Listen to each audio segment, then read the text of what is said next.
talaga ako mabubuo until I find my biological mother. Kilala niyo po yung totoong nanay ko? Hindi ko masasagot yung tanong mo dahil hindi ko kilala nanay mo at ang tatay mo. Natutuwa kami na nakalabas ka na ng ospital kaya naisip namin na mag-celebrate tayo. Celebrate! Let's go! Sana nga, Tali, sabay mo sa paggaling mo yung paggaling ng masama mong ugali. Mukhang ayaw nga sa akin ng malditang Tali na yun eh. Alam mo ang gusto pa niya? Gusto pa niya magpa-DNA test daw kami para daw makita niya na totoong ako yung nanay niya. O, di magpa-DNA test kayo. Dad, okay ako. Hindi na ako kailangan ihatid sa school. Abay, gusto ko safe ka eh. Alam mo anak, yung mga nangyayari sa bahay, sa school mo, sana hindi ka maapektuhan ha. Mag-focus ka pa rin sa pag-aaral mo. Don't let it bother you ha. Don't worry about me, Dad. I'm really okay. I promise. Alam mo, Bel, naniniwala pa rin ako na makikita ng Mami Bia mo kung gaano ka kabuting anak. And someday, matatanggap ka niya. Oh, bakit bigla kang nalungkot? Meron ka bang gustong sabihin? Sorry, Dad. Iniisip ko lang kasi kung paano ko mahanap yung totoong magulang ko. Anak, alam ko maraming pagkukulang ang mami mo. Pero sinusubukan ko naman punuan yun eh. I appreciate you for that, Dad.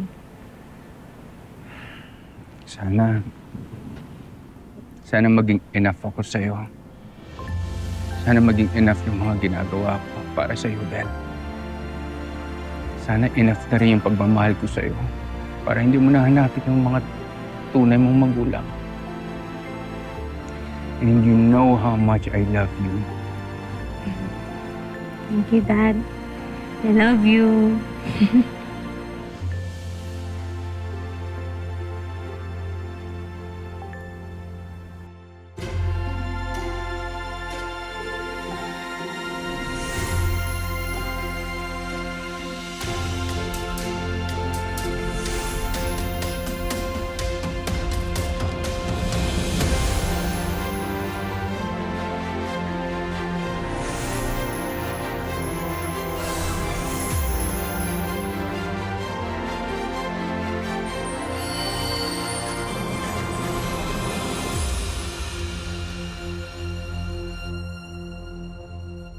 Ano ba yan, Tyrone? Kaya ko naman eh.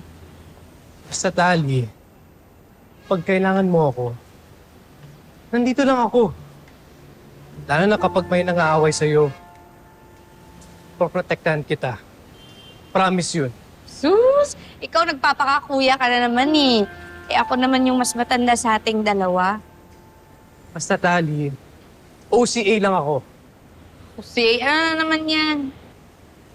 One call away. Corny mo. Pero Tali, seryoso ako. Ayoko nangingipag-away sa'yo. Sabi kaya sa pakiramdam na hindi tayo nag-aaway. Pero, ganoon naman talaga dapat, di ba? Ganoon dapat ang pamilya. Ay! Ako na po dyan! Sige na, iwan mo na yan. Gawin mo na yung pinapagawa ni Madam Jacinta. Sige na, kaya ko na to.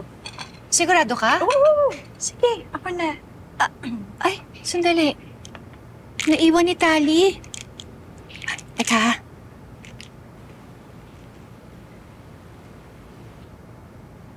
Ako na to. Sinabi ng ako, di ba? Ako na. Okay, Yung ikaw na. nakikinig. Dito na ako. Tsura na si Melania, parang mga ngain. Ano, baka makain ka pa niya.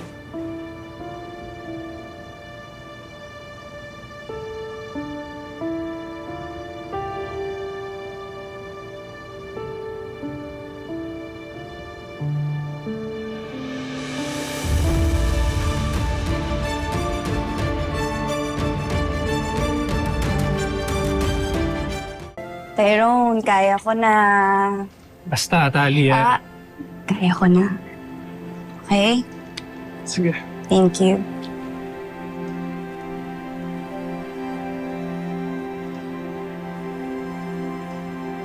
Hey, girl! Hey, Tali. Stop right there. Saan ka pupunta?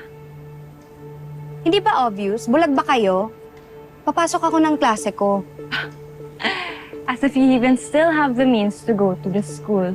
Kala ko nga sasamahan mo yung twin brother mo na maglinis ng CR. Girl, piece of advice lang ha. Mag-drop out ka na. Kasi sooner or later, hindi mo na rin naman mapapanindigan yung pagiging student mo dito. So just give up already. Utang na loob, ha? Tigil-tigilan niyo na ako. At huwag niyo akong gawing tanga. Dahil kayo naman may pasimuno ng lahat ng to. Have you lost it, Tali? Anong pinagsasabi mo? Ano nga kayong magmaang-maangan pa? Kayo naman yung rason kung ba't na-ospital ako. Blah, blah, blah. Putak ka ng putak. Wala ka namang ebidensya.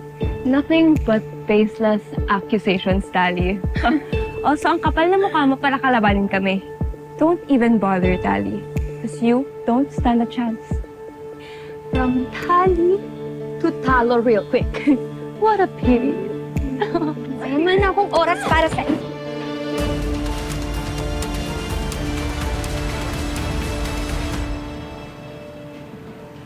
Dad, Oh. okay na ako dito. Kilala ko yung mukha na yan. Nahihiya ka, no? Naihatid ka ng daddy mo hanggang sa room mo. Di naman ganun yun, Dad. Sinasabi ko lang, kaya ko ang sarili ko. Tsaka, baka may iba kang lakad after nito. Okay, fine. Basta lagi mong tatandaan, ikaw ang baby bell ko, ha?